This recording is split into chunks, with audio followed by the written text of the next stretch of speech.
Greats when I was a kid. I don't remember sitting down and watching it all the way, but I remember seeing bits of it and knowing about it and everything. If you get turned on to Judy Garland because of Meet Me in St. Louis, that's a perfect movie as a follow-up. That's a perfect double feature there. Sure. Because it's the same kind of film. And it's actually kind of an interesting story. The whole idea of starting a restaurant chain in the Old West and the whys and the wherefores of how you start a franchise in the Old West. What other movies about that?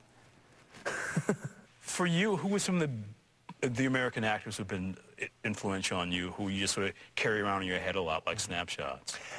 Gosh, well, you know, it's funny because there's, I have such a big knowledge of the different actors from that time period. I've heard this about you. Yeah, that it's like, you know, they're really kind of all over the board, all right, on one regards. I'm a big fan of John Wayne. In other regards, I'm a big fan of Cary Grant and these kind of people. But also other stars that were minor stars, also are some of my favorites.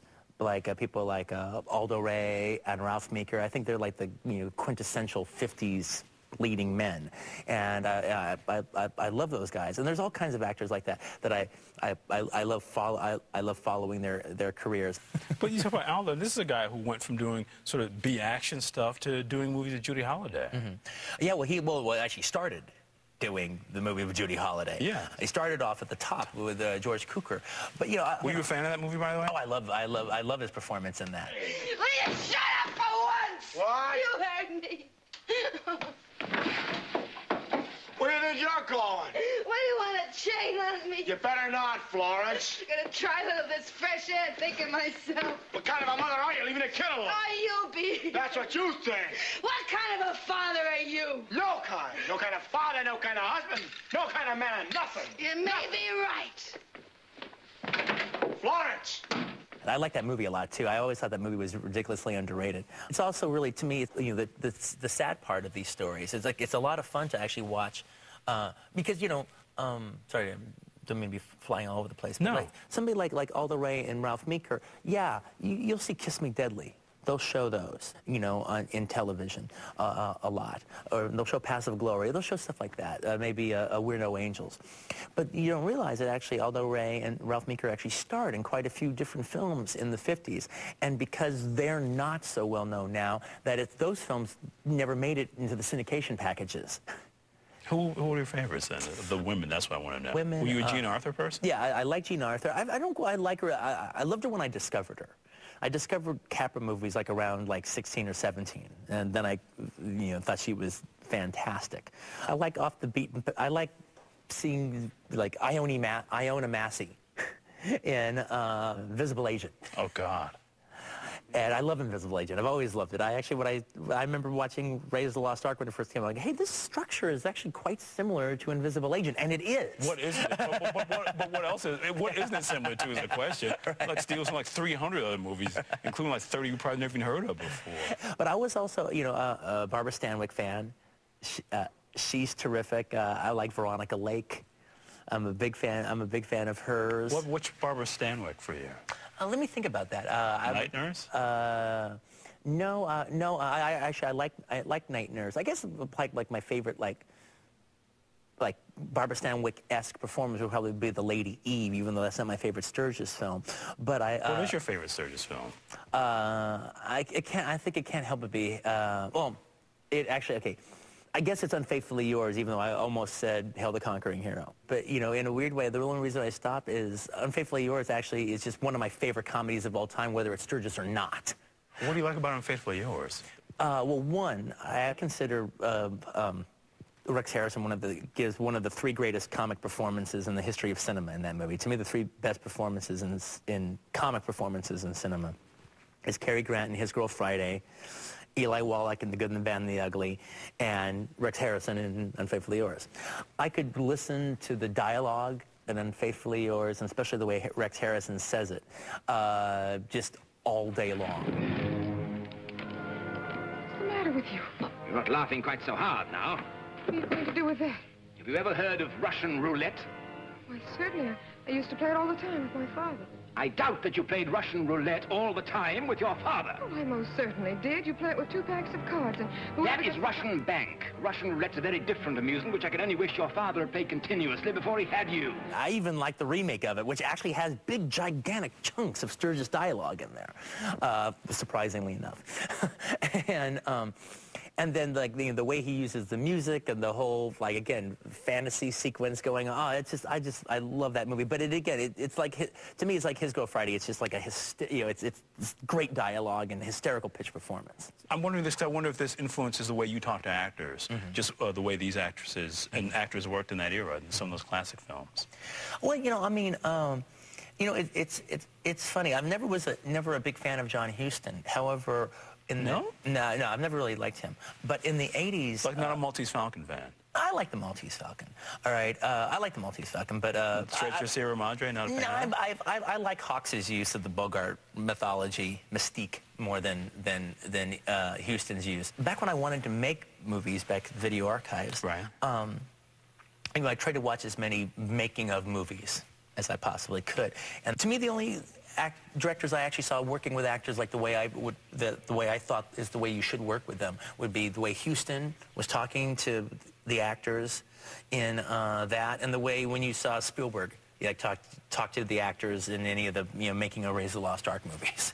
I can't do this, though, since you alluded to Bogart, without asking you a little bit more about Bogart. I mean, not just in the Huston movies, but Bogart in general. What you felt about it. Oh, I'm a huge fan of Bogart. And one thing I've always found really interesting, one of the best pieces I ever read about Bogart was Bogdanovich's book, Pieces of Time. And it's very easy for actors to get really kind of caught up with themselves or, wanting to play different types of roles and stuff. And Bogart in particular was an actor that, he had his iconic roles, and then he also liked to do stuff like Caine Mutiny and really stretch himself, African Queen, some stuff like that. It was interesting in the Bogdanovich piece, though. Bogdanovich was making a point about the fact that, there's actually nothing wrong with your signature character and how that can be taken for granted when it shouldn't be. And his point being is, Bogart, probably more than any other male movie star, especially from the 30s and 40s, in the early 70s, had complete cachet. There was a Bogart mystique going on. College kids would go see Bogart double features, in revival houses and student screenings. And there still is a big Bogart mystique. Unfortunately, not quite as big as it was in the 70s. But his point being is, if Bogart only played African Queen and only played in movies like The Caine Mutiny, there would be no Bogart mystique today. You need the Maltese Falcon. You need him playing Philip Marlowe. You need him playing those kind of characters to create that mystique. The fact that, even today, went from hippie culture to black culture, you can still say Bogart. And it still has that way. Don't Bogart me, man. Yeah. It's even passed even to an era where it's like people, there actually might be a lot of people out there saying they don't even know who Bogart is, but it's still an adjective. I figured part of that stuff, that sense of history you got from those, I mean, as much as you had a film school, that was a big part of it. Yeah, it's like one of the things that I'll do oftentimes, if it's appropriate in a movie, is I'll just get the actors together, either separately or we get them together, and I show them His Girl Friday just to show them that, not that we have to talk that fast in this movie, but you can talk that fast. And, don't be afraid of this dialogue.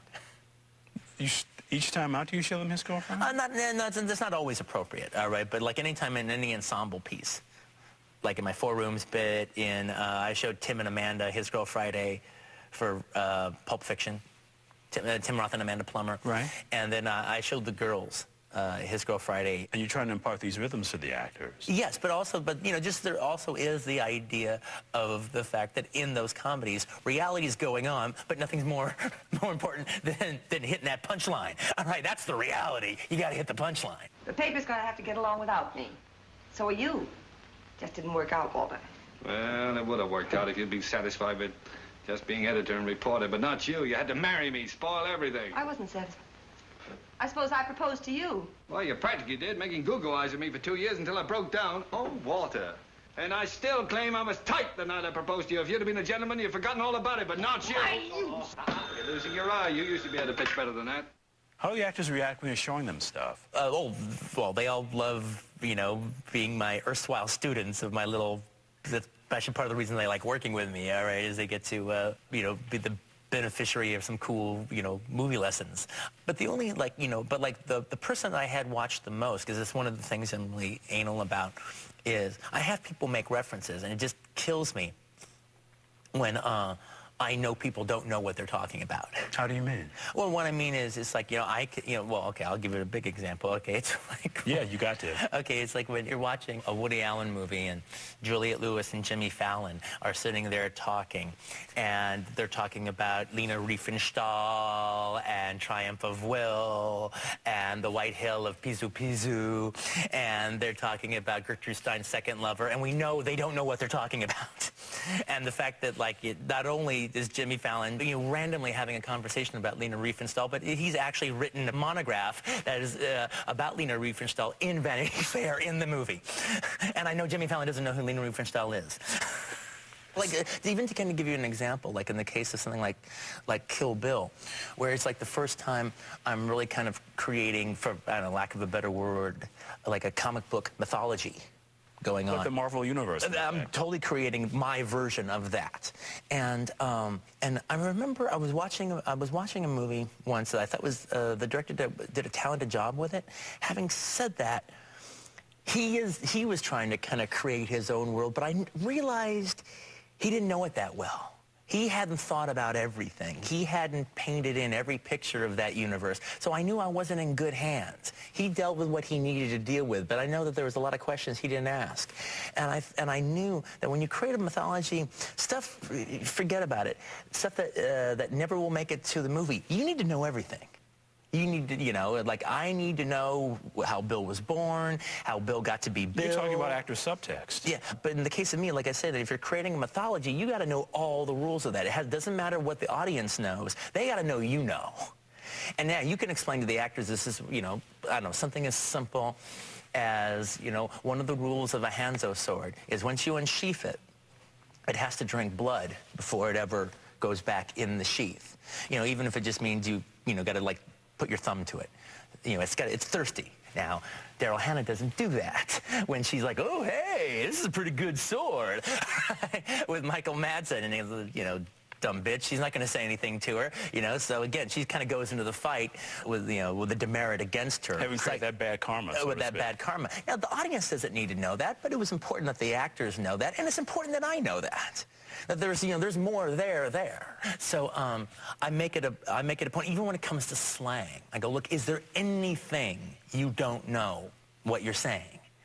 I want you to know what you're saying. All right, just, you know, whatever, it could be any kind of expression. Well, according to Hoyle, this glass should be blah, blah, blah. Well, if you don't know what I'm referring to when I say according to Hoyle, then you're just spouting a line. Well, what does that mean, according to Hoyle? Well, you know, there's a book of rules of card games, and it's called according to, and it's the book of Hoyle, and that's an expression. You know, so I have to explain, you know, I want them to know what it is. But so I have them making references all the time. Well, according to Hoyle, we're out of time. So, thanks, Skip. Boy, that's what we call a segue to TV. That was a great curtain line. We're out. You can joke about it, Angel. But someday you'll find out who your friend is. What an imagination. That's from writing movies. What a grip. That's from counting money.